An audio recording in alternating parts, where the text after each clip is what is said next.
For more, I'm joined by our foreign editor, Philip Turle. Hello to you, Philip.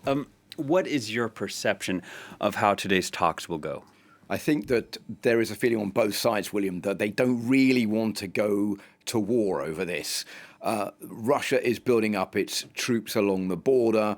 There are various reports of different numbers, from 85,000 to 175,000, the figure you were just giving.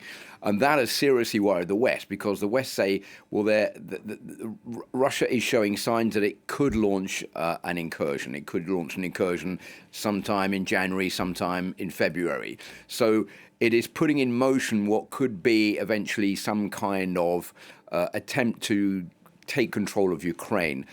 Why is Russia doing this? Because Russia has made it clear there is a red line, and that red line is no to setting up NATO bases in Ukraine, and it doesn't want Ukraine to be more pulled towards the West, possibly becoming a member of the European Union in the future. That is definitely a line that Vladimir Putin says should not be crossed. That is because he sees Ukraine as being part of the Russian backyard. It was a former Soviet state, and he wants it to remain part federated to Russia. So that is why we've seen this troop build-up, and it's been exacerbated. Remember, there's also already been a summit meeting between Joe Biden and Vladimir Putin in Geneva back in June, a frosty, tense summit, but the situation calmed down after that. We're back with a new tense situation now, principally because Vladimir Putin is angry about drones, Turkish drones being flown over areas of eastern Ukraine where there is Russian support, and also the presence of US bombing planes over eastern Ukraine as well. He's seeing that as another red line. So what are the two men going to do today? Well, the message coming out of the White House is Joe Biden will underscore US concerns with Russian military activities on the border with Ukraine and reaffirm the United States' support of the sovereignty and territorial integrity of Ukraine. So there's going to be, I think, an effort by both sides to try to diffuse this situation, because if they don't diffuse it, then we could be looking at a very serious conflict coming up after the New Year period. Yeah, and this wouldn't be the first time Vladimir Putin invaded Ukraine. So if Russia does indeed take military action, what can the West do?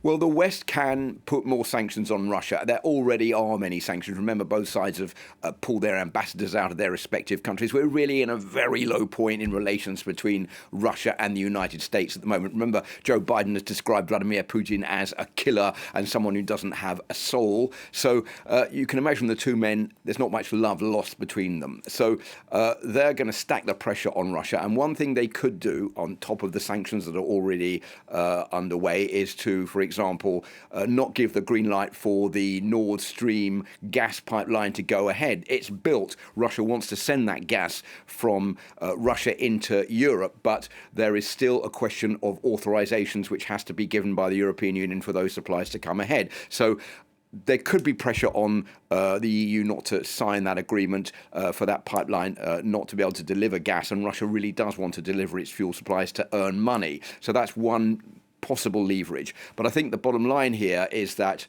both leaders are going to talk today. Vladimir Putin wants to stack the pressure on the border to try to force the United States to come back to the negotiating table, and for there to be another summit meeting between he and Joe Biden. I think that is what Vladimir Putin really wants. It's saber-rattling, it's attention-seeking. Will Joe Biden want to do that? Well, it looks like he's already willing to do that today with this phone call. We'll just see how far it goes after that. All right. Thank you very much, Philip Turle.